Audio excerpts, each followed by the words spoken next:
মুক্তিযোদ্ধা, যুদ্ধ করো না শেষ। তুমি বাঁচাও তোমার জাতি, তুমি সাজাও তোমার দেশ। তুমি এ প্রজন্মের মুক্তিযোদ্ধা, যুদ্ধ করো না শেষ। করেছে শোষণ ব্রিটিশ জালিম হানাদার পাক সেনা, এখনো শোষণ করে যারা, তারা তোমাদের খুব চেনা। জিজ্ঞেস করো এই দেশটা কি তাদের টাকায় কেনা? জিজ্ঞেস করো এই দেশটা কি তাদের টাকায় কেনা। তুমি জনতার হয়ে ক্ষমতাসীনের বুঝে নাও লেনা দেনা। তুমি বাঁচাও তোমার জাতি, তুমি সাজাও তোমার দেশ। তুমি এ প্রজন্মের মুক্তিযোদ্ধা, যুদ্ধ করো না শেষ। তুমি বাঁচাও তোমার জাতি, তুমি সাজাও তোমার দেশ। তুমি এ প্রজন্মের মুক্তিযোদ্ধা, যুদ্ধ করো না শেষ। আজও অন্ন বস্ত্র শিক্ষা স্বাস্থ্য পাইনি তোমার জাতি।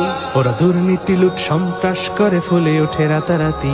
ওরা ক্ষমতায় বসে অবিরাম কষে জনতার পেটে লাথি। ওরা ক্ষমতায় বসে অবিরাম কষে জনতার পেটে লাথি। দেখো অন্য